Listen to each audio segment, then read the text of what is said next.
los voy a mostrar ahorita antes de la 1.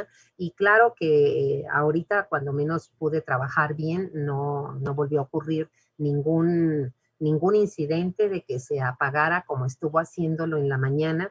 De hecho, si volviera a ocurrir, pues lo que voy a hacer es que hago un segundo intento de entrar y si vuelve a apagar, entonces me voy a mover a casa de mi hija que está al lado y pues trabajaré en otro lado.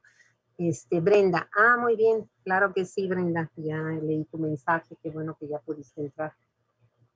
Entonces, así le vamos a hacer, jóvenes. Vamos a sacar todos nuestra guía a ti, Brenda, gracias.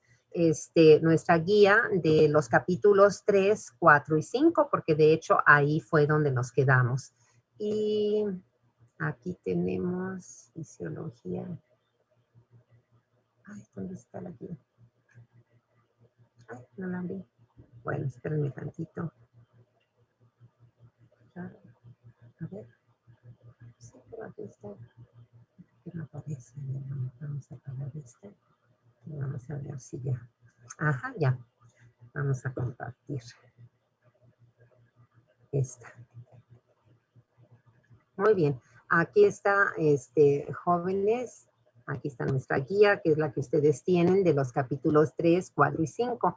Recuerden que en la clase del viernes pasado trabajamos el capítulo 3, que decíamos el contenido es la segunda parte de las funciones básicas de las nefronas, para no confundirnos de que hay nefronas tipo 1 y 2, como los neumocitos, ¿no? Las células epiteliales alveolares. Es la segunda parte, decíamos, que vimos la reabsorción y secreción tubulares.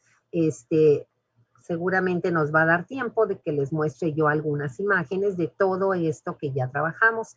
¿Qué fue lo que trabajamos? Pues los conceptos, qué es la reabsorción y qué es la secreción. Y luego, en el segundo subtema, la capacidad de absorción de cada componente de la nefrona, desde su túbulo proximal, pasando al asa de Henle, siguiendo con el distal, con los colectores en su porción cortical y en su porción medular. ¿Y qué aprendimos de ellos? El porcentaje que se va reabsorbiendo en cada uno. ¿Porcentaje de qué? Del 100% de la TFG. La TFG y que la manejamos al día, ¿verdad? Entonces, cuando decimos que el proximal absorbe, más bien reabsorbe el 60-70% o 65% en promedio del filtrado glomerular, quiere decir que ahí se reabsorbe el 65 o 60-70% de esos 180 litros. Y como sabemos, no es una reabsorción exclusiva de agua, sino también van todos estos solutos. Y ahorita tenemos que saber los nutrientes, lo que es nutriente, como la glucosa, aminoácidos, los pequeños péptidos, las proteínas, esos se absorben al 100%, ¿verdad? Porque como son nutrientes, no puede haber nada que se vaya a la orina. La presencia de glucosuria, pues podría darse si se rebasa el umbral renal de excreción para la glucosa en el paciente diabético, ¿verdad? Entonces ya es una patología, ya está alterado ahí ese parámetro que es la glucemia, ¿verdad? Y el umbral renal, como tiene un valor de 180 miligramos por decilitro, pues los pacientes diabéticos que tengan por arriba de esa cifra, se va a rebasar el mecanismo que reabsorbe los dos mecanismos, que como ya los vimos son los cotransportes con sodio en el borde luminal y la difusión facilitada. Y conocimos los GLUTs y conocimos los S-GLUTs, ¿verdad? Y entonces se rebasan esos mecanismos y va a aparecer la glucosuria, ¿verdad? Entonces es una alteración. Las proteínas, ¿verdad? Los péptidos, pues tampoco se puede excretar por la orina. Todo se reabsorbe, cada quien tiene. Acuérdense que a veces en bloquecito, glucosa y aminoácidos son los mismos mecanismos. Borde luminal, cotransporte con sodio, borde basal, difusión facilitada, ¿verdad? Y luego los dipéptidos y tripéptidos igualmente es cotransporte, nada más que ahí no es con sodio, son con hidrogeniones, como lo tenemos ahí, ¿sí?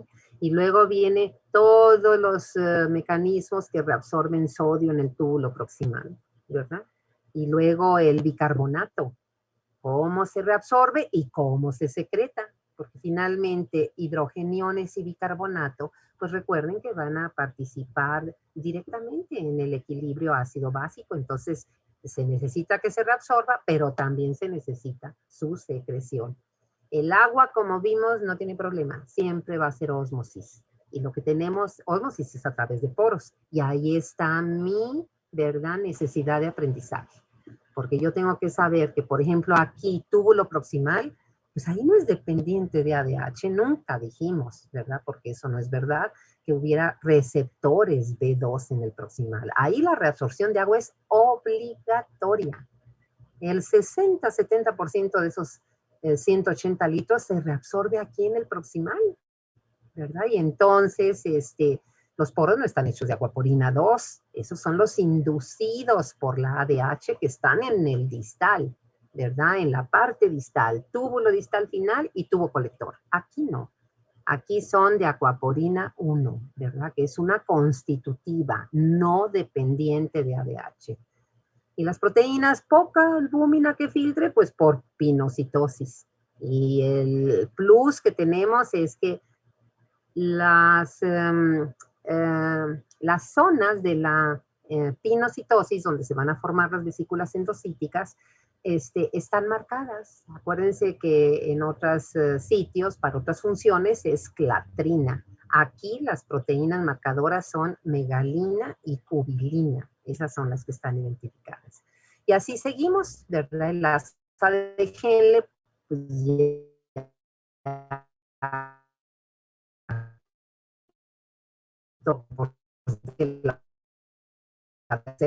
por ciento, ¿sí? Y que sigue resolviendo muy importante puntos en lo que es el resto de la rama ascendente, porque ahí tenemos este cotransportador tumultuoso, cuatro iones de absorbe esa proteína, el NKCC. Así lo van a ver representado en libros en inglés o en artículos. Al menos saber ahorita como aprendizaje que N es un sodio, K es un potasio y CC son los dos cloros que reabsorben. ¿Y por qué me lo tengo que aprender? Porque en clínica yo puedo bloquear ese cotransportador con el grupo de diuréticos que se llaman de ASA. Entonces yo tengo que saber en dónde está, qué iones mueve y al menos un par de ejemplos o uno, que en este caso decíamos pues al menos el furosemide o furosemida, ¿verdad? ¿Y por qué? Porque son los diuréticos de efecto más potente, jóvenes. Cuando tenemos pacientes con insuficiencia cardíaca congestiva venosa que están en estado crítico, con un edema pulmonar que puede llevarlos a la muerte, edema cerebral, ¿verdad? Cuando el paciente está en anasarca, hay que movilizar el líquido.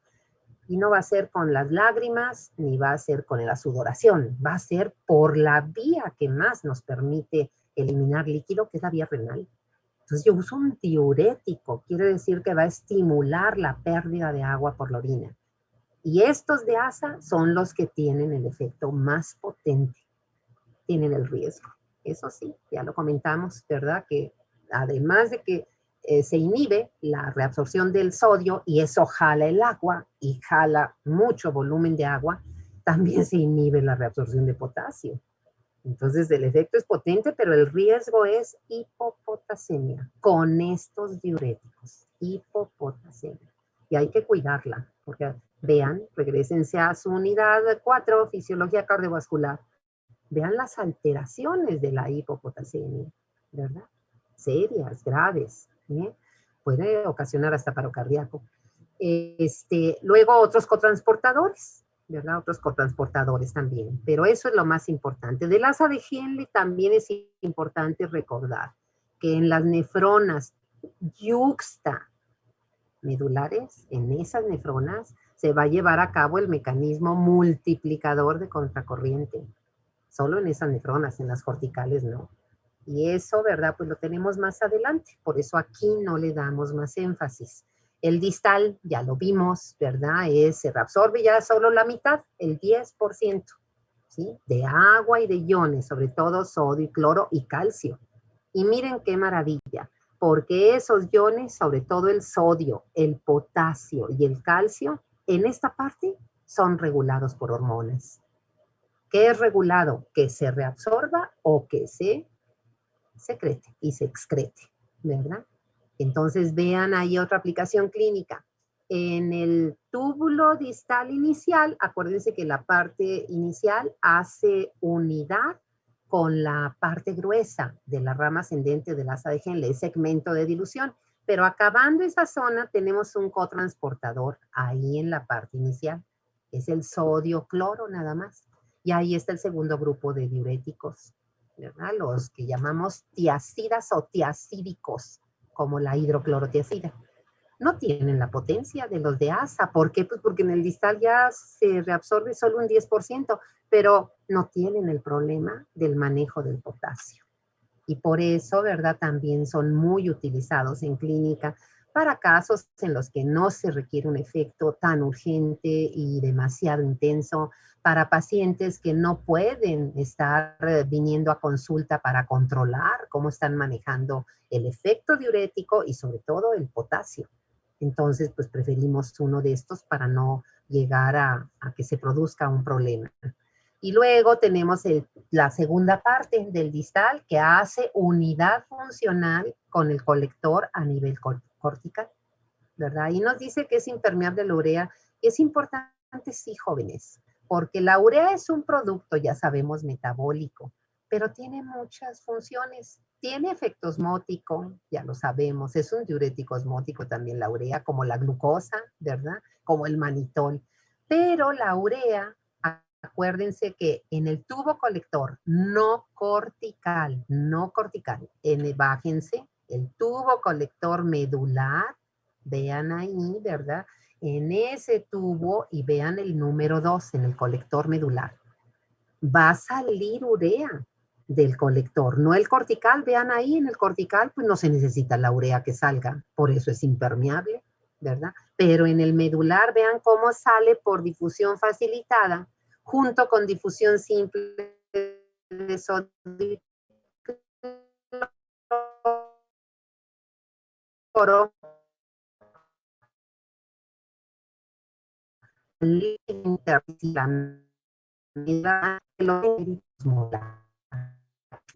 a nivel, ¿verdad? De estos tubos colectores en la médula renal, no en la corteza no, porque en la corteza el líquido intersticial tiene la misma osmolaridad normal que cualquier líquido y ahí no puede haber ósmosis, ¿sí? Y fíjense, nos regresamos arriba con el colector cortical y el distal final. Miren que estas dos hormonas, la aldosterona, porque es la que va a regular la reabsorción, secreción de potasio. ¿Qué hace normalmente? Absorbe el sodio. Es de Disculpe, doctora, no la logramos escuchar bien, ¿sí? se nos está trabando un poco.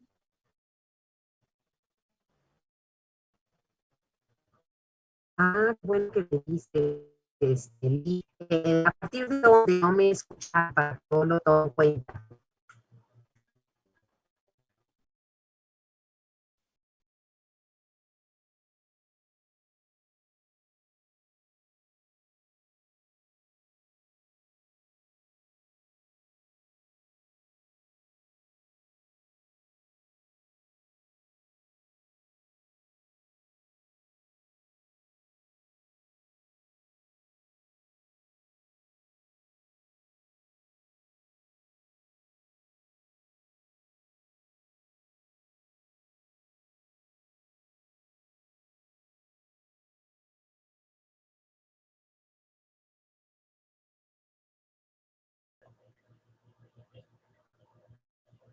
Bueno, jóvenes, voy a volver a compartir pantalla. Espero que nos vaya bien para terminar esto. Mm. ¿Están viendo bien la pantalla y me escuchan bien ahorita? Sí, doctora, sí la escuchamos bien. Muy bien. Entonces, jóvenes, ¿verdad? Estábamos en esto del tubo colector cortical con la parte final, señalando las acciones de la aldosterona sobre esas células que conocemos, ya las conocían ustedes también, como células principales o células P con letra mayúscula.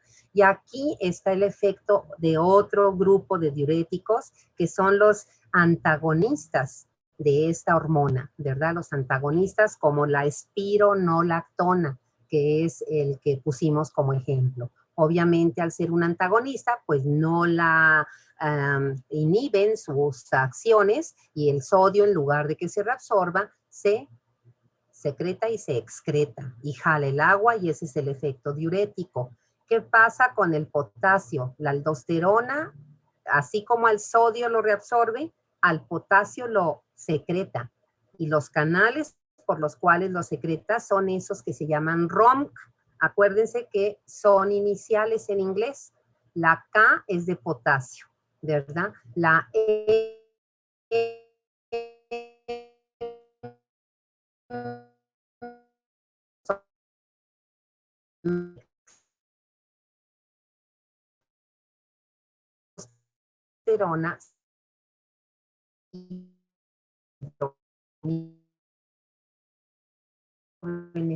sí, por la aplicación clínica. Tenemos una aplicación clínica ahí con la aldosterona, que es un padecimiento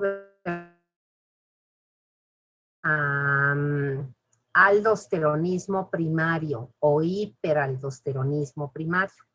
¿Me siguen oyendo? Creo que no, ¿verdad? Porque no se enciende el recuadro. A ciertos momentos sí, pero otros no.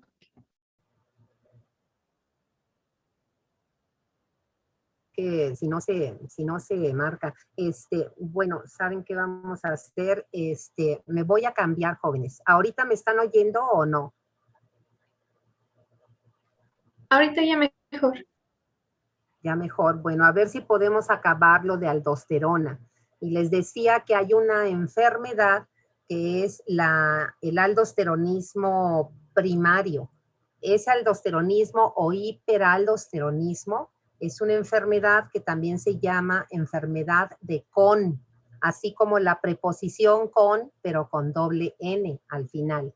Y entonces de aquí se saca el cuadro clínico, porque esos pacientes al tener mucha aldosterona, entonces, ¿qué va a pasar con ellos, verdad? Pues claro que van a reabsorber mucho sodio, va a reabsorberse agua, eso los lleva a hipervolemia y esta es una enfermedad que ocasiona hipertensión arterial. Es una de las manifestaciones del aldosteronismo o hiperaldosteronismo o la enfermedad de Kohn. Otra aplicación tiene que ver con el hecho de que como excreta potasio, los pacientes van a desarrollar debilidad muscular y pueden llegar a parálisis y arritmias cardíacas. Y finalmente, como excreta exceso de hidrogeniones, los pacientes con enfermedad de Kohn o hiperaldosteronismo primario van a desarrollar acidosis metabólica. Y esas son las tres, dijéramos, manifestaciones clínicas que va a tener esta enfermedad. Hipertensión por el exceso de la reabsorción de sodio y de agua que ocasionan hipervolemia. Debilidad muscular hasta parálisis, irregularidades en forma de arritmias cardíacas por, ¿verdad? La hipopotasemia, perdón, la hipopotasemia y alcalosis metabólica por la pérdida de hidrogeniones. Esas son las tres alteraciones. ¿Me siguen oyendo bien, jóvenes? Sí. Sí. Bueno, entonces nos vamos a ver esto del transporte tubular perdón, el túbulo, finalmente la secreción de hidrogeniones jóvenes que ocurre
paratormona.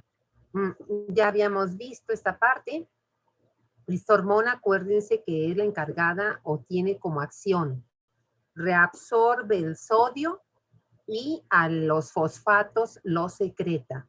Entonces, si se necesita reabsorber, perdón, dije sodio, no, reabsorbe al calcio y a los fosfatos los secreta y los excreta por la orina. Si mi organismo está en hipocalcemia, esta hormona se libera para que los reabsorban más calcio. El función de la hormona es provocar en el vaso de cloro. Un final, digamos, no va a reabsorber ese 9.3% en cuanto a agua ADH, porque esta parte final de la nefrona medular, recuerden que reabsorbe la ósmosis, pero se necesita aquí los poros de aquaporina 2 en el poro luminal para que del líquido tubular pase por ósmosis el agua a las células. Y de las células a los capilares se necesitan los poros de una aquaporina no inducible, que es el aquaporina 3. No es dependiente del ADH, pero la 2 sí. Y finalmente lo que habíamos comentado hace unos instantes. Aquí está esa difusión de estos tres solutos. Difusión simple de sodio y cloro y difusión facilitada de la urea al líquido intersticial para volverlo hiperosmolar y que la orina la podamos concentrar. Finalmente lo que vimos como última parte fue esto de el umbral renal de excreción para la glucosa. Acuérdense que esta es la variable que nos dice con qué nivel de glicemia los riñones en sus túbulos proximales tienen capacidad de absorber el 100%. Y ese nivel en la sangre venosa es de 180. En la sangre arterial es de 200.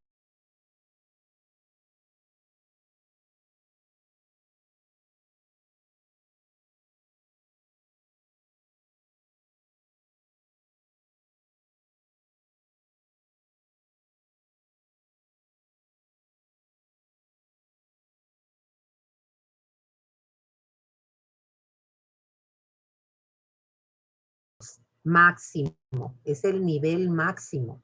Por supuesto que debajo de 180 se reabsorbe toda la glucosa y de ahí hacia arriba va a haber glucosuria. ¿Por qué? Porque se rebasa el mecanismo de reabsorción de la glucosa. Eso fue lo que aplicamos. ¿Qué nos falta? La última hoja, jóvenes, que son estos mecanismos renales, extrarrenales para regular osmolalidad plasmática y la anatremia. Prácticamente ya lo vimos todo, era lo que yo les decía. Si tuvieron tiempo de leerlo, fíjense lo que dice aquí. Para formar orina diluida, eso lo hacemos, dice la aplicación clínica, cuando estemos sobrehidratados. Es decir, eso lo aprendimos en la unidad 1, capítulo 3, estados de líquidos corporales, estados de hidratación. Entonces, si estamos sobrehidratados, tenemos que eliminar el exceso de agua. El mecanismo que requiere que la ADH esté inhibida.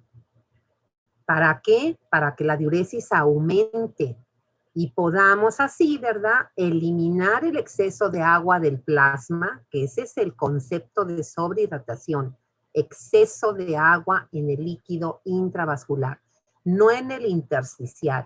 Acuérdense que no podemos decir que es exceso de agua en el extracelular, porque en el intersticial el exceso de agua ocasiona edema. Yo no puedo decir cuando tengo un edema en mi mano por un golpe o porque me picó un insecto, mira mi sobrehidratación. No. No, por definición, sobrehidratación es exceso de agua en líquido intravascular, en el plasma. ¿Qué es en el intersticio? Ese tema, ahí tampoco puedo decir es sobrehidratación. Entonces, la diuresis se requiere que la ADH esté inhibida. Formar orina diluida es muy sencillo. Que se inhiba la ADH, la diuresis estará aumentada, habla poliuria, y la orina es una orina diluida, con una osmolaridad, una densidad disminuidas, ¿sí? Está repetido ese cuadro, yo les dije que una disculpa, ¿verdad? Lo repetí, pero el 4.3 no. El 4.3 es formar la orina concentrada. Y eso sí es mucho problema. Es muy complicado. Fíjense lo que se necesita. Uno, saber que la orina solo se concentra a nivel de la médula renal. ¿Por qué motivo? ¿Verdad? Ahí están los motivos. Porque se requiere que su líquido intersticial de esta médula sea hiperosmolar. ¿Por qué? Para que se genere el gradiente osmótico. El líquido que va bajando por los tubos colectores medulares tiene la osmolaridad normal, 300 miliosmoles. Para que el agua se reabsorba y pase primero el intersticio y de ahí a los capilares, pues se necesita que afuera haya más osmolaridad. Acuérdense que la ósmosis es difusión simple de agua. Entonces, por eso se requiere. Y esa hiperosmolaridad, ya lo dijimos, es por la acumulación de sodio, cloro y urea que los está sacando los tubos colectores medulares. Acuérdense, difusión simple de sodio y cloro y difusión facilitada de urea. Y ahí se concentran, ahí se concentran. Luego, ¿qué más se requiere? Pues que haya secreción de ADH.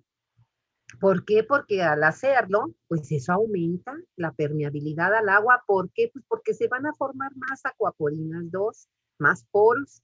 ¿Sí? ¿En dónde? En la parte final del distal y en el colector. ¿Verdad?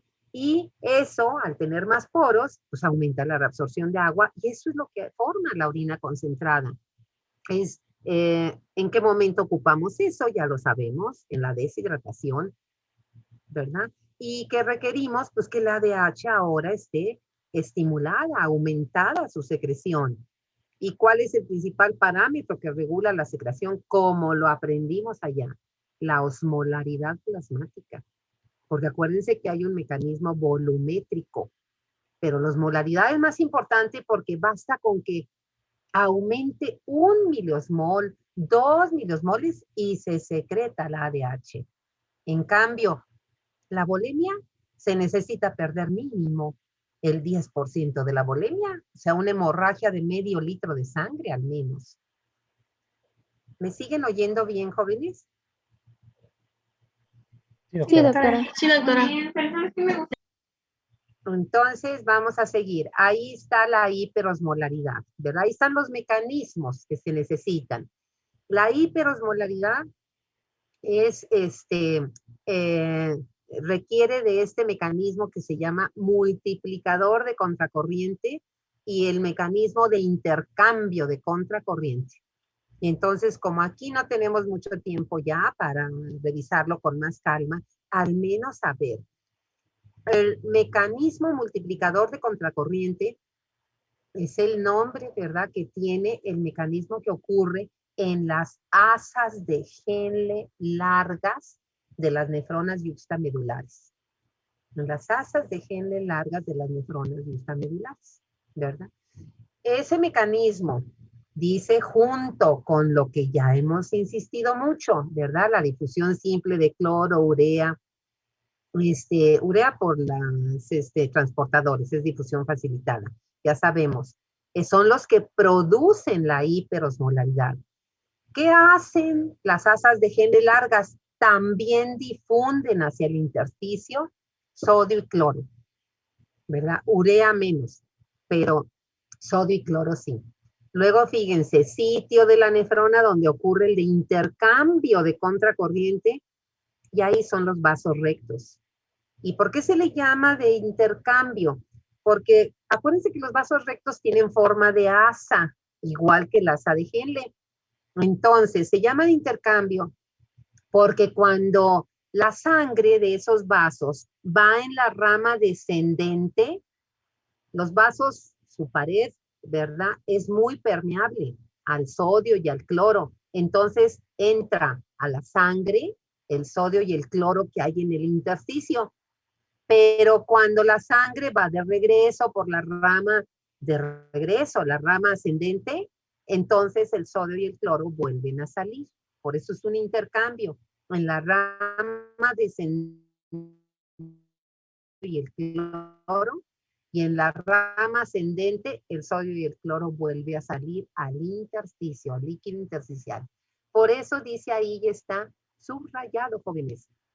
El mecanismo de intercambio de contracorriente de los vasos rectos son los que mantienen, los que conservan la hiperosmolaridad. Esa es la función. Y finalmente, en el punto 432, tenemos el último mecanismo, el tercero. Mecanismo de intercambio osmótico. Así se le llama a la acción de la ADH, a la función. ¿Por qué de intercambio osmótico? Porque finalmente es la que va a lograr la ADH hacer más permeables a los tubos colectores, a los túbulos distales finales, para que el agua se reabsorba. Por eso se llama de intercambio osmótico. Dice, la ADH actúa sobre receptores, ya lo sabemos, jóvenes, los B, letra V de vasopresina, isoforma 2 de subíndice 2 arábigo. ¿Dónde se localizan? Ya lo vimos, ¿verdad? Ya lo vimos los receptores en la nefrona distal, túbulo distal final y tubos colectores, ¿sí? Y aumenta la permeabilidad al agua, ¿por qué? Pues porque va a aumentar el número de los poros de aquaporina 2. ¿Ya? Todo esto, al menos la mitad, jóvenes, es de la unidad 1. Es un repaso. Y ahora terminamos como, pues viendo esto del control de la osmolaridad plasmática y la concentración del sodio, es también un repaso, ¿verdad? Porque ahí en esa unidad 1 aprendimos que el sodio es el catión más abundante del líquido extracelular y que su natremia, pues ya sabemos cuál es, ¿verdad? Ustedes pónganla ahí en mil equivalentes por litro. Y es el soluto con mayor actividad osmótica, ya vemos. Acuérdense de la glucosa, la misma urea, las proteínas, ¿verdad? La albúmina. Y por osmolaridad se partir del tren, o también, como dice ahí, incluyendo la glucosa y lo dicen que regulan los sistemas ADH, COVID son los que vimos los redes de la sed, volumen, ¿verdad? Y tenemos ahí que es el factor lo acabamos de aprender de lo renal, de la bulimia, de sodio se va a ir la. Entonces nuestra bulimia depende de la anemia a la hierlada, así, ¿verdad? Hace con angiotensina 2 la renina-angiotensina 2, o sea, el principal. Además, la angiotensina 2 tiene las mismas acciones que la aldosterona. Principio de sodio y secreta potasio. Aquí, ¿verdad? Bueno, pues se busca fórmulas, no en el examen, pero para que vean, los libros traen fórmulas, cómo podemos calcular, ¿verdad? La osmolaridad plasmática, ejercicio. Aquí estamos, cálculo 3. Luego, jóvenes, la aldosterona, que ya la acabamos de ver, túbulo colectoral, nos están dando, ¿verdad? Una influencia, ya conocen, que es la hormona mayor efecto mineralocorticoide, mueve al sodio y al potasio, básicamente. Eso es lo que se mineral, que sintetiza y es a las células de la zona glomerular de la corteza renal. No, pero es hormona de sura, el cortisol, como los esteroides sexuales, el cortisol, igual que las hormonas sexuales, parte del colesterol. Porque todas estas hormonas de corteza suprarrenal en conjunto se llaman corticosteroides suprarrenales. Y la en bioquímica, el colesterol es compuesto del nucleoide. El nucleoide, si se acuerdan, la forma de anillos de ciclo y un cuarto anillo de ciclopentano. El hexano de y el colesterol lateral son 27 átomos de carbono. De ese se sintetiza el cortisol, se sintetiza se sintetizan la estructura, pues. El 2 ya no átomos de carbono, tienen 20, pero entendiendo qué es lo química se encanta, ¿no? Como anticlorano, hidrofenantiglero, todas las vitaminas sin tiene la estructura es su combinador. Fíjense, receptores se llaman significa donde te falta es final, que se pasa final, ¿sí? Y que ya lo habíamos dicho, aumenta que se expresen las proteínas de los canales en A y de canales ROM del potasio, ¿sí? Para que se reabsorbe el sodio y se secrete potasio e hidrogeniones. Y aquí la AT2, pues ya sabemos, ¿verdad? La angiotensina 2 es un octapéptido, ¿verdad? Muy potente, que se forma en el sistema renina-angiotensina y que tiene varios efectos. En los receptores AT1, ahí está, vasoconstricción arteriolar potente, estimula la secreción de aldosterona y aumenta lo que yo les decía, los mismos efectos de la aldosterona, la reabsorción de sodio y secreción de potasio. Y luego hay receptores AT2. Esos son menos, un poco menos, es a lo mejor en lugar de vasoconstricción. Pero saber al porque hay donde hay intervención para que es que media vasoconstricción. Entonces, si yo doy antagonismo de AT1, pues es para control de tensión arterial, ¿verdad? Esa es la aplicación. Luego dice actividad. Bueno, las acciones, la reabsorción de estimula la secreción de progesterona, ¿verdad? Por eso tenemos los principales mecanismos que regulan la acción de la aldosterona, sistema renina-angiotensina 2. En el ojo debemos poner la concentración del sodio y del potasio en el plasma. El mecanismo de la ACTH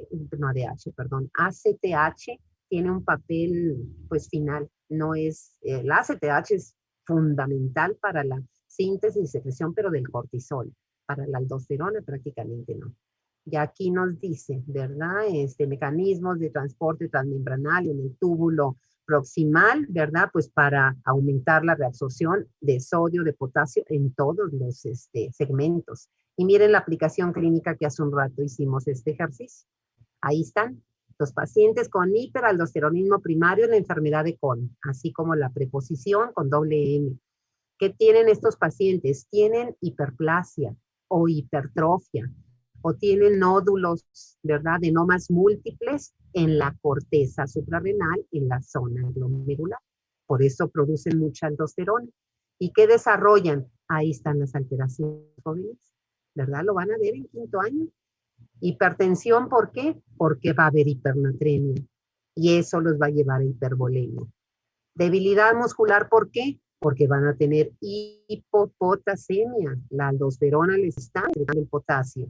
Finalmente, acoso el pH hacia arriba, ¿verdad? Alcalosis mejora por disminuyen porque la aldosterona, ¿verdad? Elimina exceso de hipertensión catabulada, hiperaldonismo. Y se empeña en el campo la relación del ácido básico. Es muy importante porque al final cierra esa parte de nuestro ácido básico. Porque todos sabemos, ¿verdad? Ahí en donación de orina sanguínea, que nuestro pH, que literalmente significa hidrógeno, y es plasma arterial, por el contenido, la concentración del CO2 y de los metabolitos, como los hidrogeniones. Y en plasma, no es decir, de 0.35, es una escala, un índice, no tiene unidad. Y era un poco menos, 7.40. Bueno, ahí dentro del promedio. ¿Qué sabemos, verdad? Que si una zona forma muchos ácidos, ¿por qué? Por ejemplo, porque es diabético y tiene lipólisis aumentada porque no tiene insulina. Y la lipólisis aumentada lo lleva a cetogénesis aumentada, o sea, forma mucho el metabolismo de los triglicéridos, de los ácidos grasos, forman acetoacetato y beta-hidroxibutirato. Los tres son ácidos, jóvenes. Y eso lleva al paciente diabético al coma diabético cetoacidótico, que es el más común. Y entonces, ¿qué pasa? ¿Qué hace nuestro sistema? Primero, como dice en el renglón, en la introducción, las sustancias buffer, ¿verdad? Que tratan de amortiguar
ácidos, desde el sistema del bicarbonato, las proteínas como la hemoglobina. Eso actúa de inmediato, ¿verdad? Si no se corrige el pH, entra en pocos minutos el sistema respiratorio. Y el respiratorio lo único que puede hacer es, si estamos en acidosis, aumentar la eliminación de fórico, que se les llama ácidos triturables. Entonces aquí está, ¿verdad? La formación de orina ácida o alcalina es lo que va a hacer el riñón, los riñones, ¿verdad? El pH de la orina siempre es ácido, porque es otro de vitas infecciosas renales.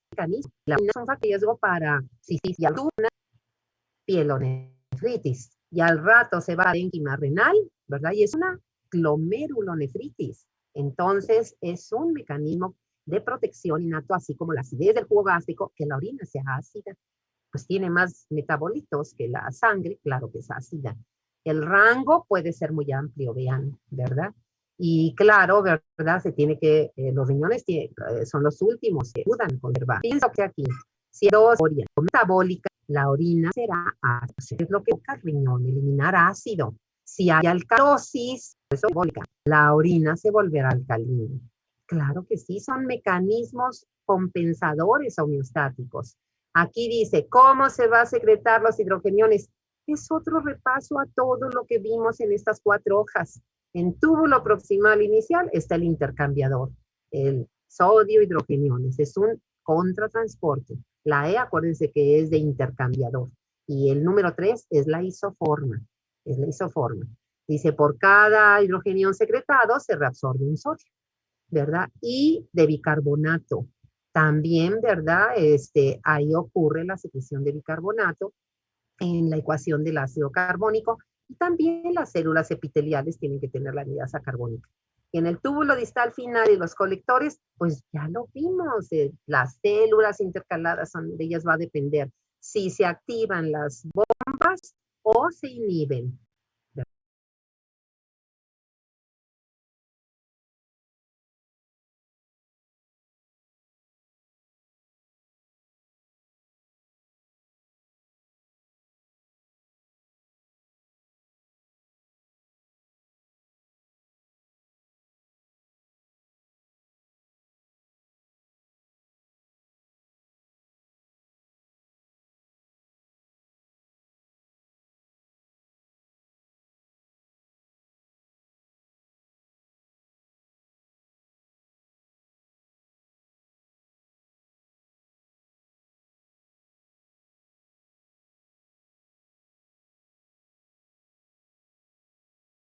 ¿Verdad? Si se activan o se inhiben. Si se activan, van a secretar hidrogeniones. Si se inhiben, y la orina más ácida. Si se inhiben, entonces se retienen los hidrogeniones, la orina alcalina. ¿Sí? La absorción del bicarbonato, ahí está, ¿verdad? Como cotransporte sodio-bicarbonato y como contratransporte con cloro, ¿verdad? En el túbulo proximal también. Y finalmente, jóvenes, aquí es la aplicación clínica con la que acabamos. La acidosis metabólica se va a producir porque haya, lo que dijimos hace rato, un aumento en la producción de ácido, como la cetoacidosis diabética, o porque se pierda la reserva alcalina, o sea, mucho bicarbonato, y eso ocurre en las diarreas graves. El pH del intestino es alcalino, no es ácido, ¿verdad? Entonces, una diarrea, como por ejemplo en un cuadro de infección por vibrio cólera, pues olvídense, ¿verdad? La pérdida de reserva alcalina. ¿En qué se traduce eso? En que el bicarbonato va a estar depletado y yo tengo que saber cuánta es la concentración de bicarbonato, cuántos miliequivalentes para que yo hable de que está disminuido. Y el pH disminuido lo acabamos de mencionar. Menor a 7.35 en sangre venosa o de 7.4 en sangre arterial. Eso es la acidosis. La alcalosis metabólica es pérdida de ácido. Esa es una opción, como por ejemplo, que el paciente tenga una sonda de Levin, se llama nasogástrica, y se le esté extrayendo, succionando el jugo gástrico. Pues imagínense si no pierde ácido, la secreción más ácida del organismo. O también porque tenga vómitos. Hay personas que tienen más de 10, de 15 20 vómitos al día, por supuesto que van a caer, ¿verdad? En alcalosis. Fíjense también la otra opción, un consumo alto de, ¿verdad? Este, productos alcalinos, como que los antiácidos, pues hay gente que toma antiácidos como si fueran dulces, inclusive bicarbonato de sodio, inclusive la leche. Hay un síndrome que se llama leche alcalino. Yo aquí, jóvenes, por supuesto que me equivoqué. Espero que ya lo hayan detectado, ¿verdad? Porque copié el binomio de arriba, ¿verdad? De la acidosis y no cambié la dirección de las flechas. Entonces, por favor, corríjanlo, ¿verdad? Porque ahí que tenemos que el bicarbonato se va para arriba y obviamente el pH también. Si lo dejan así, ¿verdad? Conste que ya se los advertí y no me pueden reclamar. Usted lo puso, claro, pero les estoy reconociendo y les ofrezco una disculpa. No lo corregí, las flechas no las corregí, ¿verdad? Es alcalosis, bicarbonato hacia arriba y el pH también aumentado, ¿sí? Pues con esto, jóvenes, terminamos esta parte de fisiología renal que nos faltaba con ustedes. Y, ¿verdad? Lo que vamos a hacer es que cualquier duda que haya de esta última parte que trabajamos, por favor escríbanla ahorita, vean en qué lugar, pónganse ahí. Y mañana que tengamos nuestra clase con ustedes nada más, porque ahorita ya tenemos la hora compartida con el grupo E, mañana aclaramos las dudas que hayan quedado de este último capítulo, ¿verdad? Que estamos viendo, que terminamos 4 y 5 de fisiología renal. Por favor. Lili, Sí, doctora. falta 8 minutos por cuestión de que ya es, ¿qué haré? A ver. Ah, no, pero son 40 minutos. No, sí vamos a aprovecharlos. ¿Qué voy a hacer, jóvenes? Bueno, darles la bienvenida al grupo E, ¿verdad? Aparentemente ahorita hemos tenido algunos problemas, pero no tan serios como ustedes. Así que vamos a empezar fisiología digestiva con los dos grupos. Es la unidad 7. Como lo hice en la mañana y lo repito para todos, ¿dónde está? Aquí está. Ya, pero no. ¿Dónde está? A ver. Permítanme un segundo. Ya después lo arreglo. Como lo hice en la mañana, les voy a mostrar lo que es el programa que les voy a enviar en cuanto terminemos la clase. Se los voy a enviar a todos sus jefes de grupo para que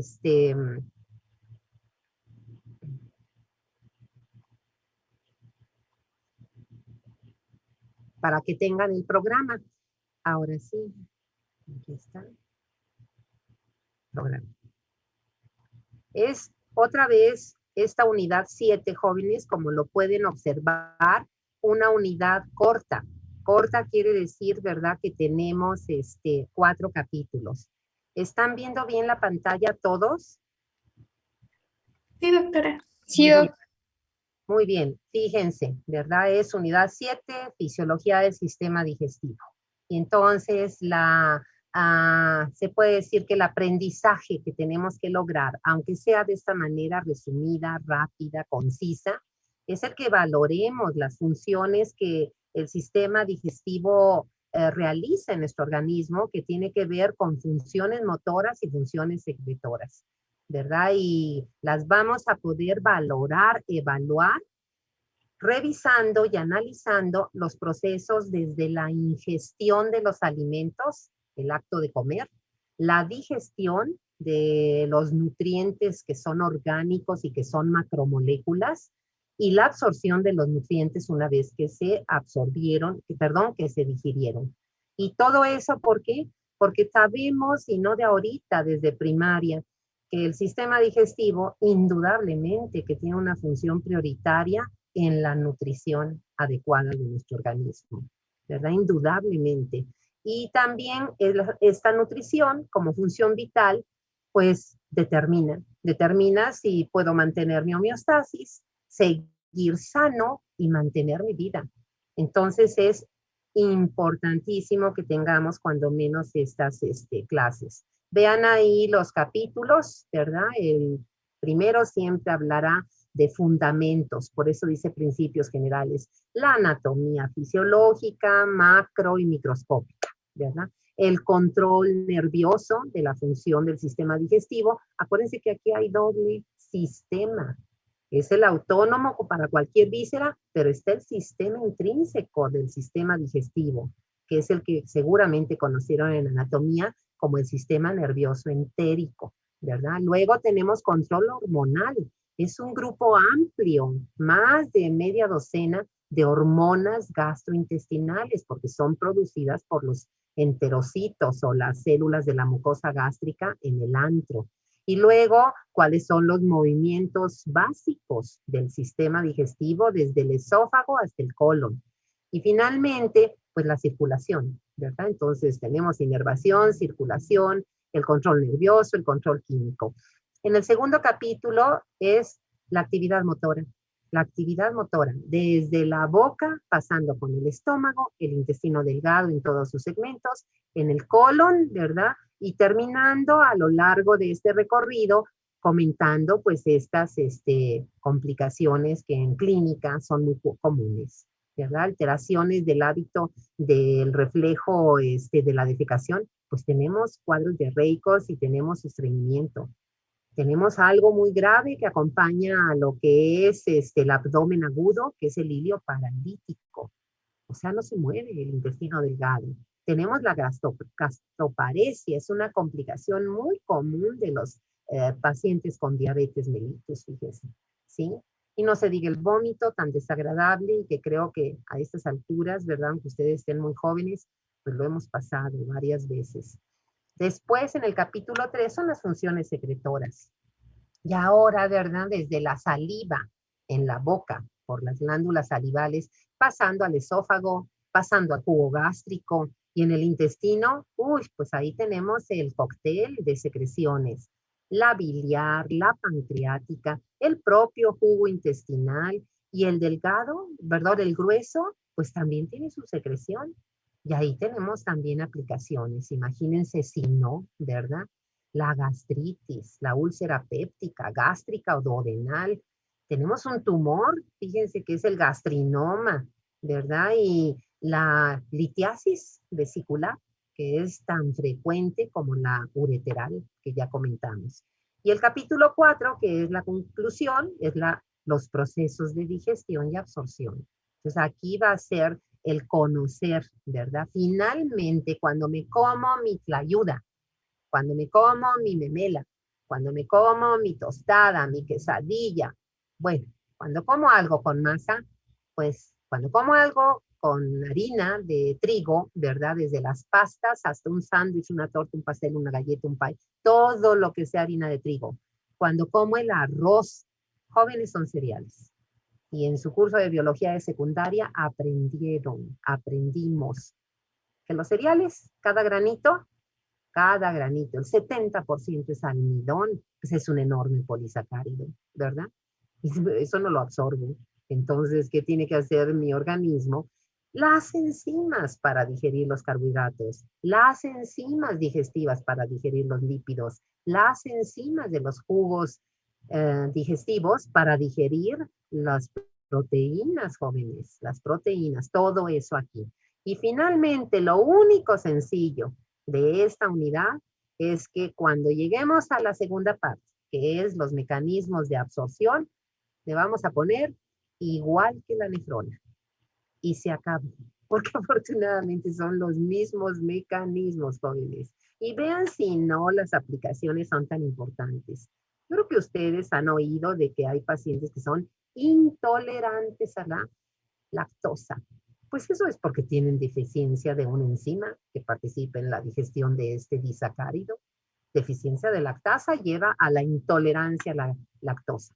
¿Y qué manifestación tiene? La pancreatitis, jóvenes, la aguda que puede ser hasta mortal, la crónica. Y miren también la enteropatía por gluten. Ya ven que ahorita no es de moda, es porque hay mucha gente que es intolerante al gluten. Y intolerante a la lactosa y al gluten les genera muchas complicaciones, ¿verdad? Que afectan su calidad de vida. Y entonces les dejo de compartir para irnos Aquí ya falta un minuto, entonces hasta que regresemos les comparto, ¿sí? Vamos a ver un programa de Power. Todas las diapositivas van a ser prácticamente de Guyton, quizá una que otra de Gannon, ¿verdad? Como complemento, pero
bueno, jóvenes del grupo E y del grupo A, empiezo a compartirles este programa de Power con el cual vamos a trabajar estos contenidos.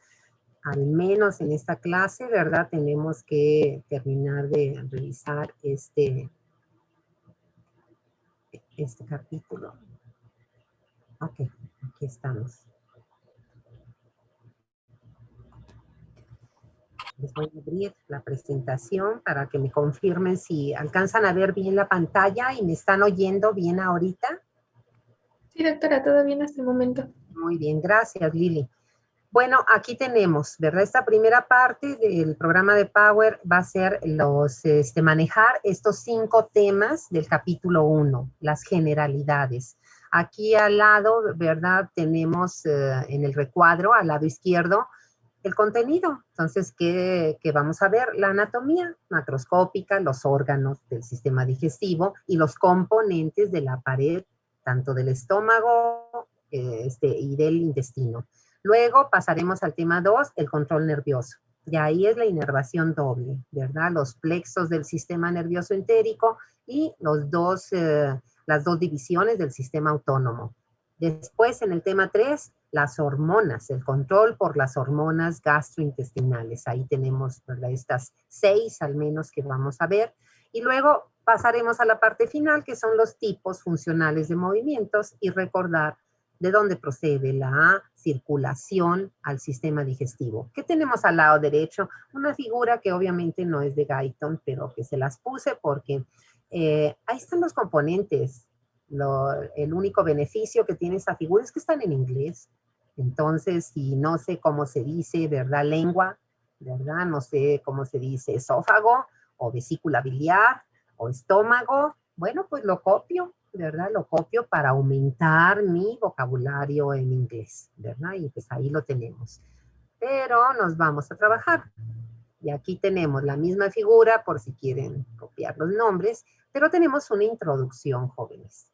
Y la introducción tiene que ver a esta unidad con el hecho de que, sin lugar a dudas, como lo mencionamos hace rato, las funciones con las que tradicionalmente se asocia a nuestro sistema digestivo son la nutrición y la excreción. Pero tenemos que agregar, ¿verdad?, la función inmune o inmunológica más bien. Vamos a explicar de manera sencilla cada una. La nutrición, porque ya dijimos que a través del sistema digestivo tenemos que aportarle a nuestro organismo la inmensa mayoría de todos los nutrientes, desde la misma agua, los carbohidratos, lípidos, proteínas, que son los nutrientes orgánicos, los minerales o iones, ¿verdad? Las vitaminas y el único nutriente que obviamente, aunque deglutamos aire, ¿verdad? No va a ser, dijéramos, aportado por el sistema digestivo, pues es el oxígeno, ¿verdad? No. La excreción, jóvenes. La excreción porque el sistema digestivo, junto con el respiratorio, ¿verdad? Junto con el renal, pues la piel misma, forman o constituyen parte de nuestros sistemas excretores. ¿Qué es lo que el sistema respiratorio excreta? Pues solo el CO2, ¿verdad? ¿Por qué? Porque es el metabolito que está en estado gaseoso, pero es el más abundante, entonces es una participación muy trascendente. ¿Qué es lo que excreta la vía renal? Pues ya vimos la mayoría de los productos metabólicos, ¿verdad? De metabolismo proteico, la urea, el ácido úrico, la creatinina, nitrógeno ureico, iones, ¿verdad? Que son metabolitos como hidrogeniones, potasio, etcétera. Y bueno, ¿qué le toca al sistema digestivo? Pues excretar los productos finales del proceso de digestión de lo que comemos y de la absorción. ¿Por qué? Porque con nuestros alimentos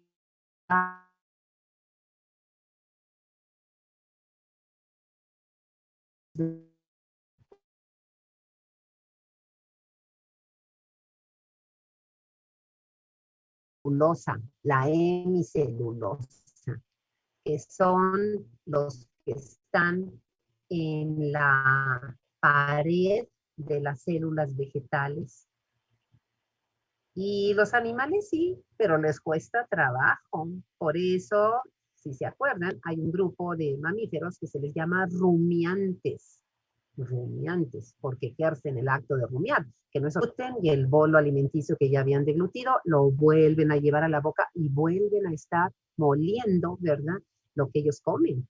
Porque como son herbívoros, pues les cuesta mucho trabajo a las enzimas romper esos compuestos tan difíciles de digerir, ¿verdad? Ellos tienen además un estómago con 4 cámaras. Nosotros solo tenemos una, con 3 segmentos, ya lo sabemos, pero solo una. Fíjense cómo evolutivamente va habiendo cambios. Nosotros tampoco tenemos buche. Eso se quedó con las aves. ¿Por qué? Pues porque ya su alimentación es a base de granos, granívoras, ¿verdad? Las aves. Nosotros sí comemos, pero no el tipo de granos que ellos comen. Y ellas tienen que tener el buche para que esos granos se ablanden. El buche está en el esófago de las aves. Nosotros, si el alimento que deglutimos se queda en el esófago, como no tenemos buche, lo vamos a vomitar.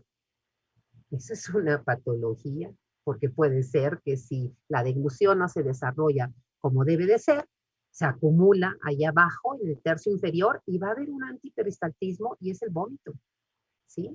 Entonces hay que tomar en cuenta todo eso. La función inmunológica es básica, jóvenes. La acidez del jugo gástrico es un mecanismo de inmunidad innata, o sea, viene con nosotros con el nacimiento, ¿verdad? Desde que nos desarrollamos en la vida intrauterina. ¿Y por qué es tan importante? Pues porque es un sistema, el digestivo, abierto al exterior y tanto en su inicio como en su parte final. Y en el inicio, jóvenes, pues imagínense, ¿verdad? Desde el aire que deglutimos, la aerofagia, cuando deglutimos hay cierta aerofagia, ¿verdad? Desde el aire hasta lo que nos llevamos a la boca, hasta lo que comemos, a veces uñas, ¿verdad? Entonces, no está estéril lo que comemos, no está higiénico al 100%. Y claro que esa enorme acidez, un pH de 2 del jugo gástrico, pues nos protege de muchos procesos infecciosos. Claro que sí, ¿verdad? No hay que apostarle, ¿verdad? Hay que cuidarnos en la preparación de los alimentos, hay que cuidarnos en el aseo de las manos, el hábito de lavarnos las manos antes de comer. Bueno, y seguimos. ¿Cómo le hace? ¿Qué tiene que hacer mi sistema digestivo con todos sus componentes para poder cumplir con esas funciones? Pues eso, ¿verdad? Que está ahí. Es lo que dice Guyton. Es lo que está ahí en la introducción.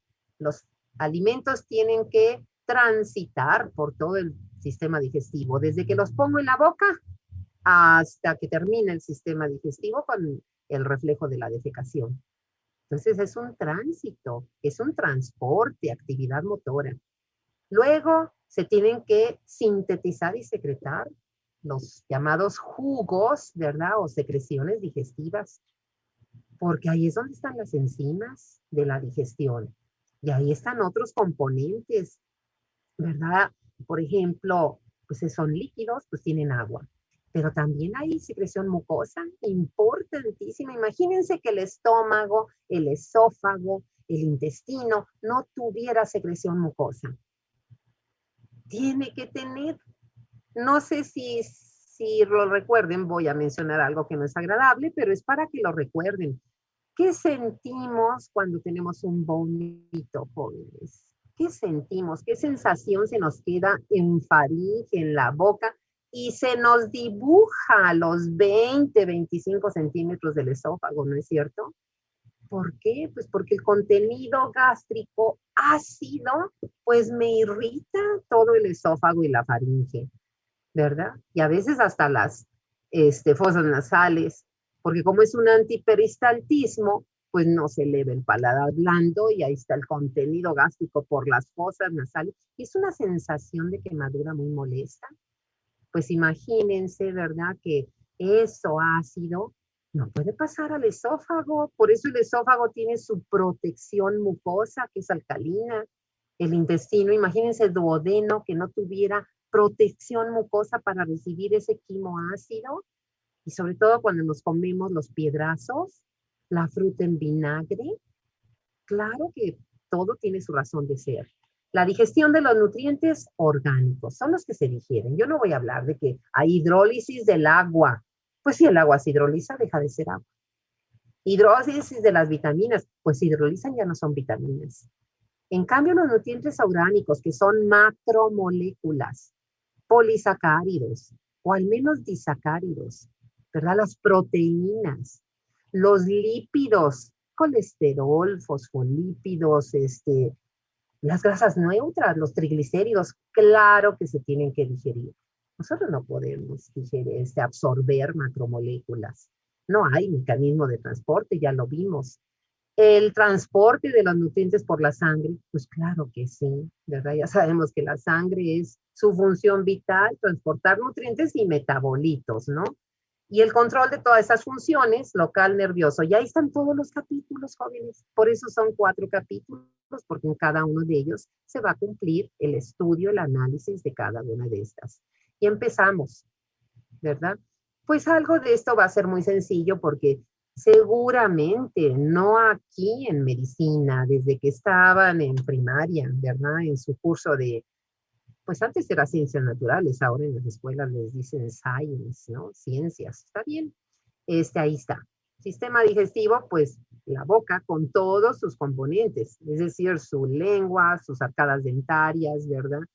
Todos sus componentes. Ahí tenemos inclusive las primeras glándulas, el primer jugo digestivo, la saliva, ¿verdad? De las glándulas salivales. Después la faringe y el esófago. Y vean cómo no hay buche, lo que decíamos, ¿verdad? No hay buche en nosotros. El estómago, primer órgano que tiene función no solo de tránsito, como es el esófago, ¿verdad? Primer órgano, el estómago con función de almacenamiento. Y el estómago se sigue el intestino delgado. Su primera sección de pocos centímetros, ¿verdad? El duodeno. Pero luego viene yeyuno, ilion, metros, ¿verdad? De intestino delgado. Y varios, ¿no? ¿Cuántos metros? ¿Quién nos quiere recordar? ¿Cuántos metros son de el duodeno? ¿Qué son? ¿20, 25 centímetros? ¿Cuántos metros? A ver, ¿quién es nuestro experto en anatomía? Creo que Arturo. Ah, Brenda. A ver, Brenda, acuérdanos. Sí, doctora, el duodeno, si no me equivoco, mide de alrededor de 20 a 25 y de ahí el intestino delgado que comprende el yeyuno e ilion, mide alrededor de 5 a 7 metros en total. Fíjense, y alguien puede decir, pues con razón se me ve la panza, ¿dónde escondo 7, 8 metros? No es pretexto, ¿verdad? No es pretexto. O sea, si tenemos una diastasis, que es una separación de los rectos anteriores del abdomen, está bien. Pero si esa panza que tenemos es por exceso de tejido adiposo, jóvenes, tenemos que hacer más ejercicio y cuidar nuestra dieta. ¿Sí? Bueno, seguimos con el colon. Bueno, pues el colon, ¿verdad? Mucho más chico, pero ahí tenemos su porción inicial, que es esta fondo de saco, el ciego, no le pusieron nombre, pero ahí está. Es esa prolongación que les da mucho trabajo, ¿verdad? Para vivir a los cirujanos generales, que es el apéndice secal, porque frecuentemente se infecta. Y bueno, la apendicitis se resuelve quirúrgicamente, ustedes ya lo saben. El colon ascendente, el transverso, sus ángulos, ¿verdad? Colónicos. El descendente, ahí no nos pusieron, pero ese es el asigmoides, el recto, y finalmente el ano. Para fines de funciones del colon, jóvenes, aquí hablamos de primera mitad y segunda mitad. Y la primera mitad es el ascendente y la primera parte del transverso. Y el distal, el colon distal, es lo que continúa, la segunda parte del transverso, todo el descendente hasta sigmoides, hasta el recto, ¿verdad? Esa es la segunda parte. Fíjense cómo están las glándulas anexas o accesorias. El hígado, claro que sí, ¿verdad? Pues sí, o la función digestiva del hígado, en parte es pues sintetizar y secretar la bilis. La bilis, ¿verdad? Que se va a los canalículos y luego se va a los conductos y llega por el cístico a almacenarse en la vesícula biliar. Y luego de ahí, la contracción de la vesícula la vierte al conducto, al colédoco que desemboca, lo sabemos, junto con el pancreático común, en la segunda porción del duodeno, ¿verdad? Ahí está, ¿cómo se llama? Ampolla de Vater, ¿no? Y el esfínter de Oddi. Pues todo eso ustedes lo traen ahorita muy fresquecito. Ahí está el páncreas. Imagínense el páncreas, ¿verdad? Órgano con dos funciones. Aquí cuando hablamos de que es una glándula secundaria o anexa del sistema digestivo, es la parte de los acinos del páncreas. Porque acuérdense que los islotes de Langerhans es endocrina, ¿verdad? La insulina, el glucagón, la somatostatina, etcétera. Pero los acinos son los que producen el jugo pancreático, ni más ni menos, que es la secreción digestiva con la mayor variedad de enzimas, jóvenes, con la mayor variedad, para casi concluir la digestión de carbohidratos, la amilasa pancreática, ¿verdad? Lípidos, la lipasa pancreática. Y le tenemos que poner el apellido porque hay amilasa en otro sitio y hay lipasa en otro sitio. Y luego todas las proteasas, jóvenes, todas las proteasas, la tripsina, quimotripsina, ¿verdad? Carboxipeptidasas, A y B. Y bueno, el páncreas las produce todas sus enzimas proteolíticas, las proteasas, como simógenos, como precursores, acuérdense. No sé si algo de esto vieron en histología. No las puede sintetizar en forma activa, pues se digiere a sí mismo. Eso es lo que le pasa a un paciente con pancreatitis aguda. Por eso es tan grave. Los pacientes pueden morir por una pancreatitis aguda, ¿verdad? Y entonces, ¿qué ocurre, verdad? Que se digiere el órgano y el paciente queda con una secuela terrible, porque si se destruyen los islotes de Langerhans, va a desarrollar diabetes secundaria, pero diabetes, ¿sí? Y si se destruyen los acinos, pues ya no va a poder contar con el jugo pancreático y entonces depende de tratamiento sustitutivo, ¿verdad? Con insulina y depende del tratamiento sustitutivo con las hormonas digestivas. Muy complicado ese cuadro. También en la pancreatitis crónica, que por lo general es post-consumo de alcohol, posestírica, ¿sí? Vean del otro lado, son figuras de Guyton, en las dos, ahí está la 1 y la 2. Del lado derecho, pues es la imagen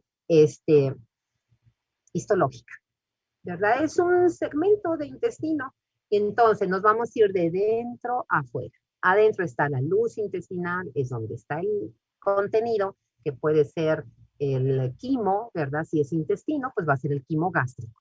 Entonces, ¿con qué se pone en contacto el contenido? Pues primero con la mucosa. Vean, ahí está la mucosa.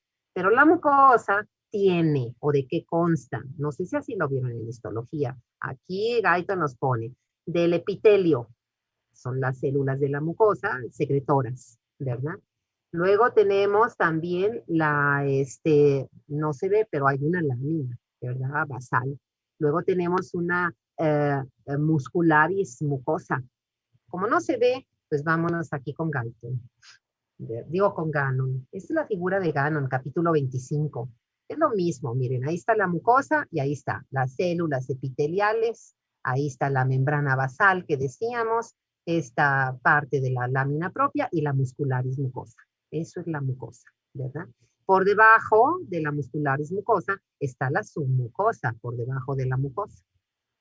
Esto yo se lo puse porque el texto de Gannon no lo trae, la figura, pues en la submucosa, Guyton sí nos lo puso, ahí están las glándulas, ¿verdad? Las glándulas, cuyo fondo se va a la submucosa. Pero está también, miren, vean ahí donde dice glándula submucosa, que está arribita, y dice que está uno de los plexos del sistema nervioso entérico. Y ese plexo, como está en la submucosa, pues así se llama el plexo submucoso, que también, como sinónimo, es el de Meissner. Cuiden su ortografía con doble S. Meissner, ¿verdad?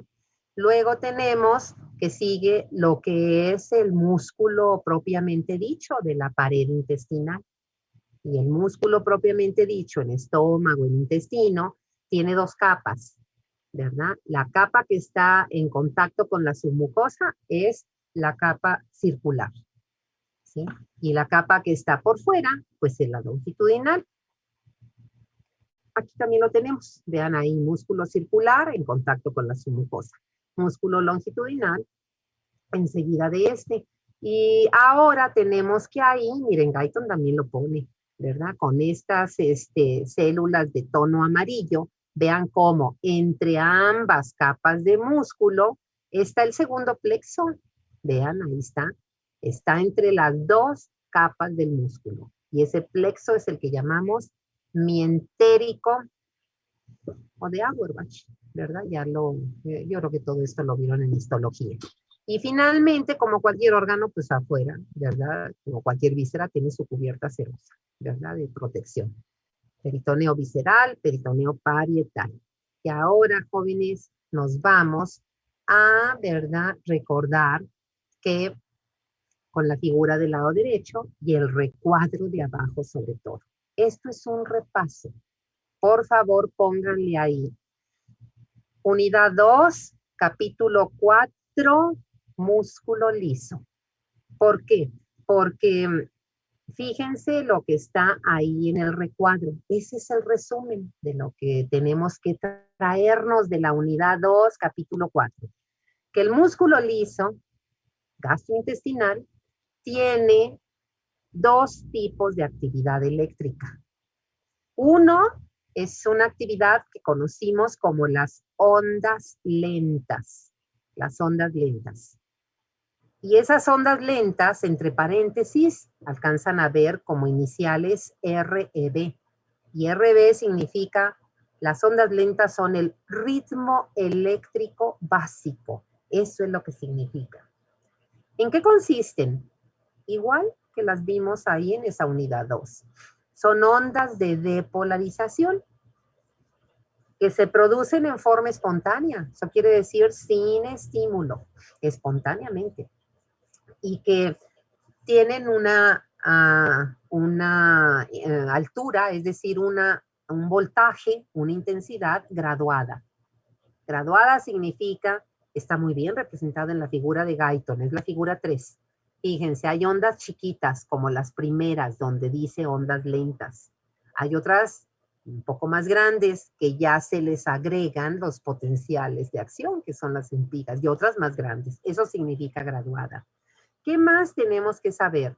Que estas ondas las generan este tipo de células que actúan como células marcapaso en el intestino y en el estómago, ¿verdad? Inclusive en el colon también, o sea, de estómago a colon. Estas células son las llamadas intersticiales de Cajal. Y esa es su función, ser células marcapaso que van a determinar la frecuencia en la que se presentan estas ondas lentas, este ritmo eléctrico básico. Fíjense cómo está ahí que en estómago el número de estas ondas que ocurre cada minuto es 3. pero en el duodeno son 12. Y van bajando ese número de 12 a lo largo del yeyuno hasta que en ilion terminal llegan a ser 8, o si acaso 9. Es el rango que nos da Gaito, ¿sí? En el colon, a nivel de su inicio, en el colon ascendente, en el ciego, son 2. Y en el colon final, ¿verdad? En las asigmoides, son 6. Y entonces, fíjense qué significado funcional tienen estas ondas lentas. Resulta que la otra actividad eléctrica, ya lo habíamos comentado así, que tiene el músculo liso, ¿verdad? Es los potenciales de acción que son espigas. Pero en este músculo gastrointestinal, las espigas no se generan a partir del potencial de reposo, como es en músculo esquelético, como es en el miocardio, como es en la neurona incluso, sino que los potenciales espigas del músculo liso visceral, como es este caso, ¿verdad? Se generan sobre la onda lenta. Cuando la onda lenta llegue al menos al umbral de excitabilidad, a los menos 40, que es la figura intermedia. Esa, miren, la primera se quedó por debajo del 40, donde dice ondas lentas, no hay espigas. Las segundas, ¿verdad? Pues como que rebasaron un poquito el menos 40, pues ya, como rebasaron un poquito, podemos considerar que casi llegaron pues nada más 2 ondas lentas. Puede ser 1, 2, 3. Y cuando sube mucho su voltaje, mire, estas ya se acercaron a 30, a menos 30 milivoltios, entonces aumenta, se triplica el número de ondas, de potenciales espiga. Pueden ser 8 o hasta 10, nos dice Guyton, ¿sí? ¿Cuál es la trascendencia, jóvenes? Que las espigas son las que generan las contracciones del músculo liso gastrointestinal. Las ondas lentas no. Por eso se le llama ritmo eléctrico básico. Es la actividad básica para que a partir de ella se generen las espigas, ¿sí? Y ahí tenemos que lo que puede hacer, lo que puede lograr que estas ondas lentas aumenten su depolarización, su altura, su voltaje, se depolaricen más, pues ahí lo tenemos. Uno, ¿verdad? El estímulo local de la distensión. Esto es el estímulo más importante. Pero también es el estímulo simpático, porque entonces desde aquí ya vamos a saber que el estímulo simpático es estimulante, es excitador, ¿verdad? O el neurotransmisor del estímulo simpático, o vagal en este caso, ¿verdad? Que es la acetilcolina, o cualquier fármaco que tenga efecto colinérgico, ¿verdad? Y fíjense que es lo que disminuye la altura de las ondas y por lo tanto disminuye los potenciales y la actividad motora la disminuye. Tiene efecto inhibidor y ahí lo tenemos. ¿Quién produce hiperpolarización en este músculo? Pues el estímulo complementario, el contrario, el estímulo simpático a través de noradrenalina o fármacos que tengan efecto adrenérgico. Y eso nos hace llegar precisamente a eso, jóvenes, lo que acabamos de decir, que es el control de tipo nervioso. El sistema digestivo tiene un sistema de inervación propio, ¿verdad? Como no lo tienen otros órganos. Ese sistema intrínseco nervioso se le llama entérico y tiene los 2 plexos que comentamos hace rato, ¿verdad? Que les podemos llamar submucoso y mientérico, o al submucoso le podemos llamar de Meissner y al mientérico le podemos llamar de Auerbach, ¿verdad? Que me imagino que esto sí lo han de haber visto.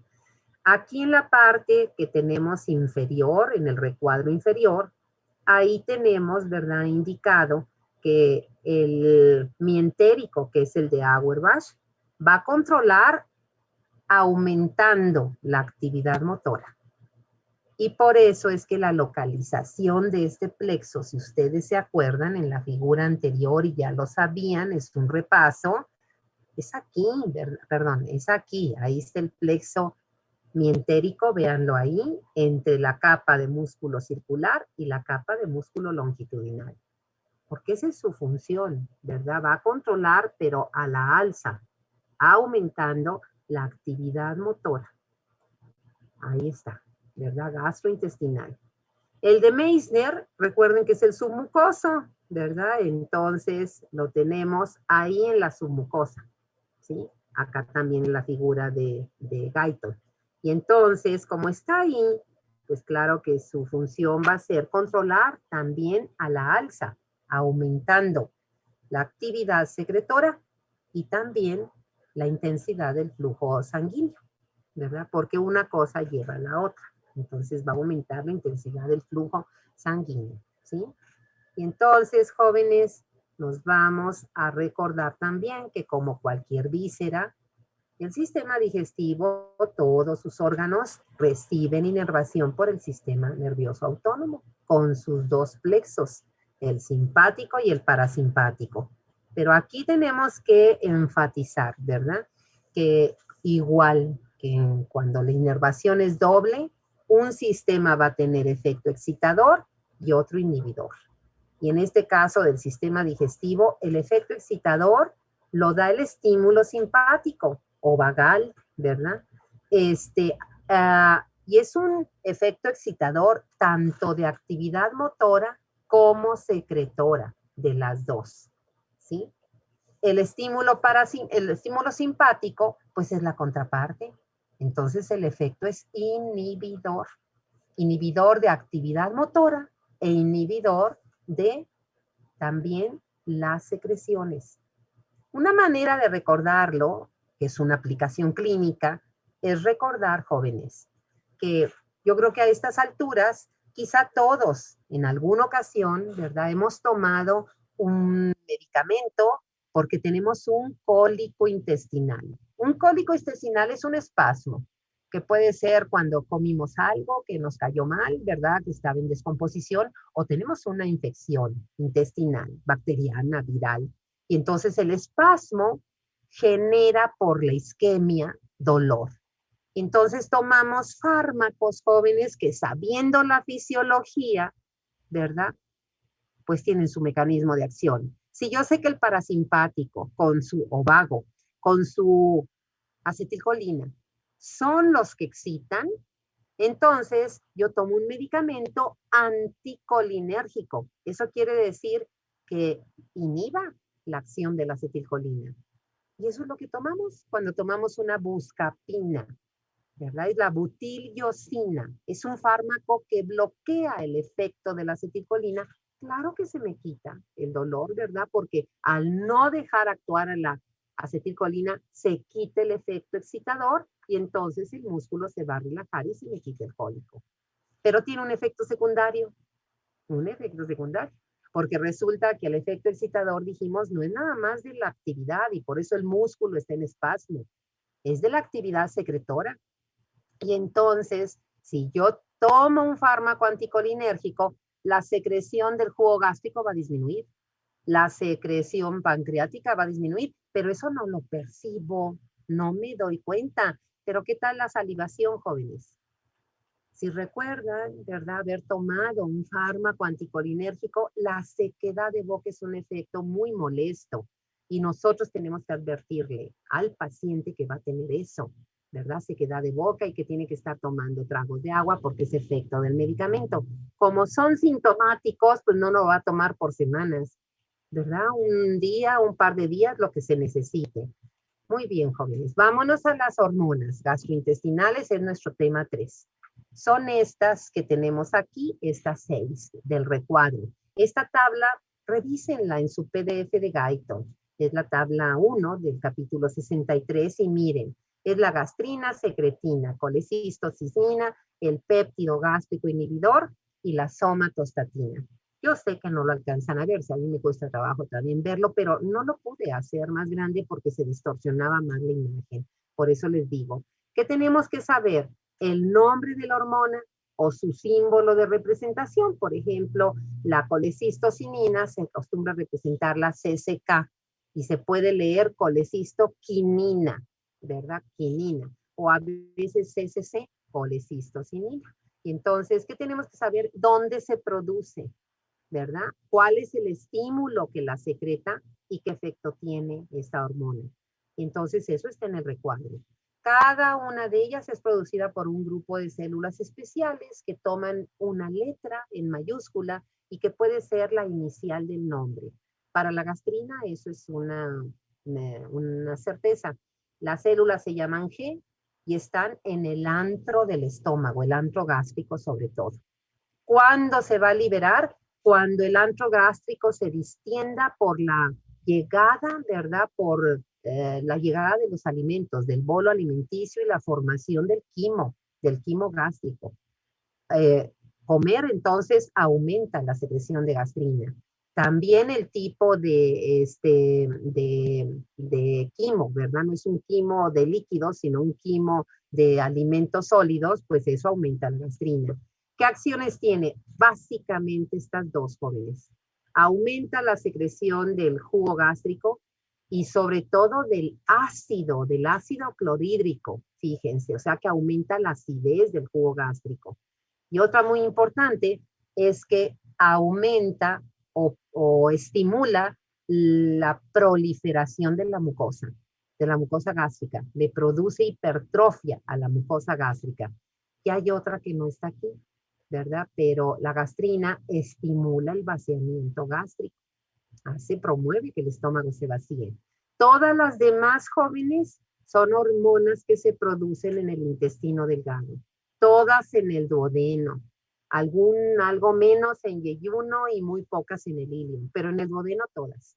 Y todas, jóvenes, van a tener como común denominador, ¿verdad? Salvo la motilina, todas, colecistocinina, secretina y péptido inhibidor gástrico, esas tres en conjunto inhiben la secreción gástrica, el vaciamiento gástrico.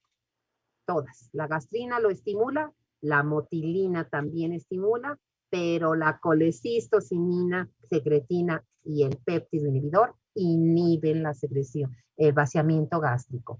Y fíjense, colecistocinina, pues es producida por ahora las llamadas células I latina mayúscula del duodeno. Cuando el estímulo es que llegue un quimo como el que formamos después de una rica comida oaxaqueña. Un quimo muy nutritivo, con mucha proteína y grasa sobre todo, también ácido. ¿Y qué hace esa célula I, verdad? Secreta la colecistocinina y la colecistocinina pues tiene ese nombre. El nombre colecistocinina es porque contrae a la vesícula biliar. ¿Para qué? Para que la bilis empiece a emulsionar a los lípidos. Para que la bilis, ¿verdad? Que es una secreción alcalina, neutralice la acidez. Y para que el páncreas, sobre todo, eso pónganlo así resumido, ¿verdad? Secrete un jugo pancreático rico en enzimas sobre todo proteasas. Eso es lo que hace, ¿verdad? Inhibe el vaciamiento gástrico, estimula la secreción biliar, estimula la secreción pancreática, sobre todo con muchas enzimas. La secretina, jóvenes, ahí tenemos células S mayúscula del duodeno, ¿verdad? ¿Cuándo? Cuando el quimo es ácido, como cuando comemos el piedrazo o la verdura en vinagre. Y entonces, como es muy ácido, la secretina estimula que el jugo pancreático sea muy alcalino. O sea, en lugar de estimular un jugo con muchas enzimas como la colecistocinina, ahora es un jugo con exceso de bicarbonato, muy alcalino, ¿verdad? Inhibe, ya sabemos, ¿verdad? A la secreción gástrica. Y el péptido inhibidor, pues bueno, pues hasta en su nombre va, ¿verdad? Las células que lo forman son las células K del duodeno, ¿verdad? Sobre todo.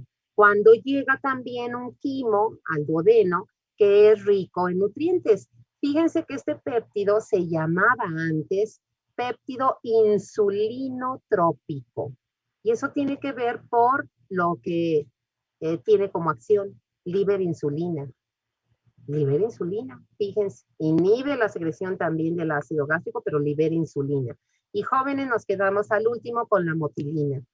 La motilina, jóvenes, que se produce por células M, también del duodeno. Y fíjense cómo esta estimula motilidad gástrica intestinal, pero vean qué tipo de motilidad. Con eso acabamos la clase. Vean el recuadro. Ahí está al lado, chiquito. La motilina es la que causa esa actividad eléctrica y actividad mecánica. Es dos, eléctrica y motora, ¿verdad? Que se denomina el complejo motor migratorio. Esta actividad eléctrica y mecánica, jóvenes, es la que tenemos cuando estamos en ayuno. La que tenemos. Porque el peristaltismo y las contracciones de mezcla que las tenemos, el peristaltismo y las contracciones de mezcla, que son los movimientos básicos, esos ocurren cuando comemos, en el periodo.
Muy bien, jóvenes, en 5 minutos acabamos.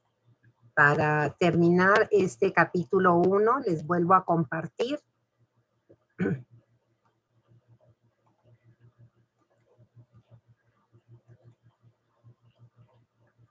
Entonces, estábamos con esta última hormona. La motilina merece una mención aparte, jóvenes, porque la actividad motora que regula esta motilina es la motilidad. Ella, esta hormona, la motilina, es la que es responsable de esta actividad que la tenemos durante el periodo de ayuno, o sea, cuando no comemos. Y la motilidad no es la misma en el periodo postprandial, después de comer, porque después de comer, les decía yo, es esta que ustedes también ya conocen. Los movimientos propulsivos es el peristaltismo. Los movimientos de mezcla, ¿verdad? Se les llama así porque esos movimientos son movimientos envolventes. El peristaltismo es un movimiento propulsor que hace avanzar el contenido hacia adelante. El peristaltismo del esófago lleva en el reflejo de la deglución el bolo alimenticio hasta el estómago.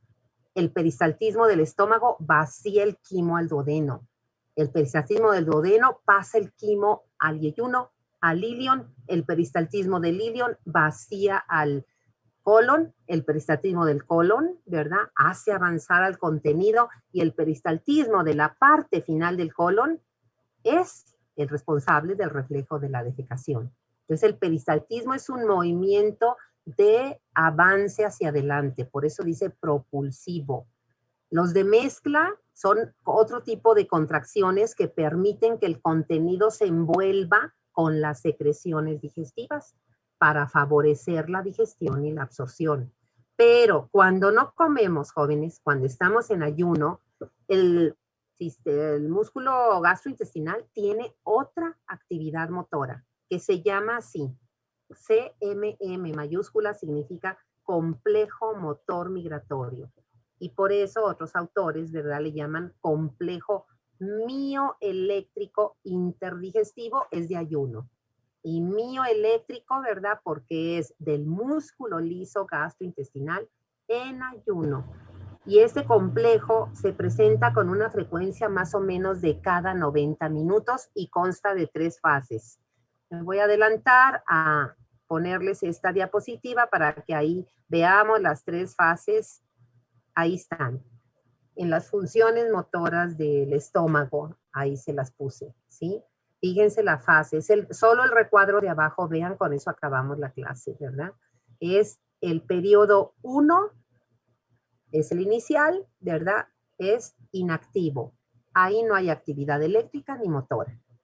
Después el periodo 2, hay una actividad eléctrica, también motora, es decir, hay contracciones, pero es irregular.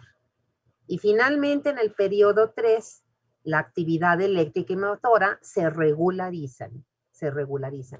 Y eso dura, ¿verdad? Más o menos unos 15 minutos, se acaba y vuelve a empezar dentro de hora y media.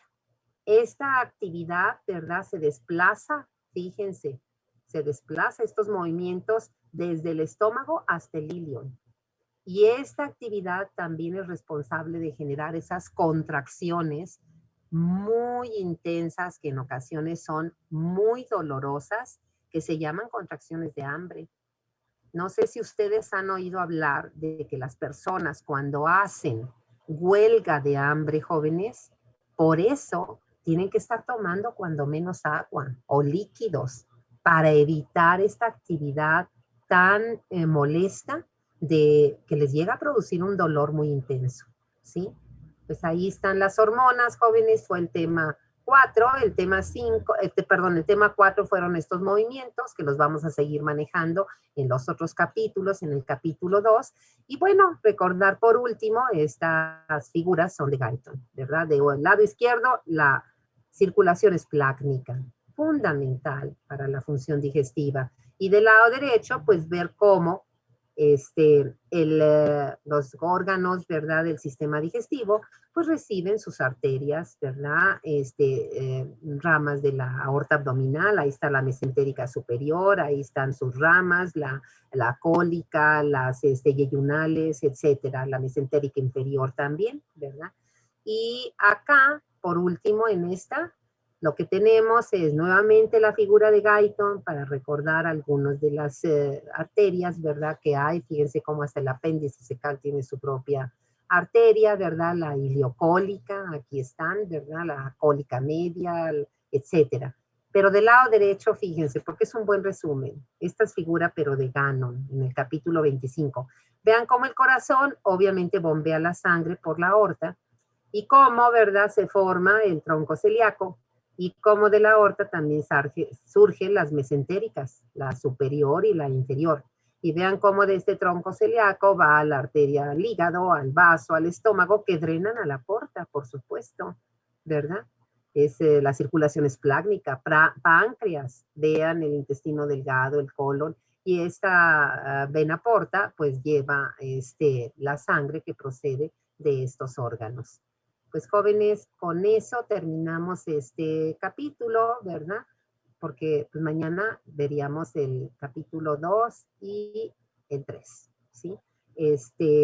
Ojalá que mañana puedan tener una doble clase para alcanzar a ver mañana pues estos 2 capítulos que nos quedarían, ¿verdad? Que sería el 2 y el 3, porque en el 2 es el tránsito, el 3, ¿verdad? Perdón, el 3 es las actividades de tránsito y el 4 serían las actividades de secreción y digestión de los nutrientes. Que tengan buen día, jóvenes. Anoten doctora, igualmente. alguna pregunta que les haya quedado como duda o cualquier cuestión que no haya quedado clara. Y para los 2 grupos, ¿verdad?, en sus respectivas horas, escríbanlas. ¿Para qué? Para que mañana, antes de empezar la clase, las podamos aclarar. En el capítulo de en el texto de Guyton, son de los capítulos 26, 24. Ya no sé. A ver, déjenme checar.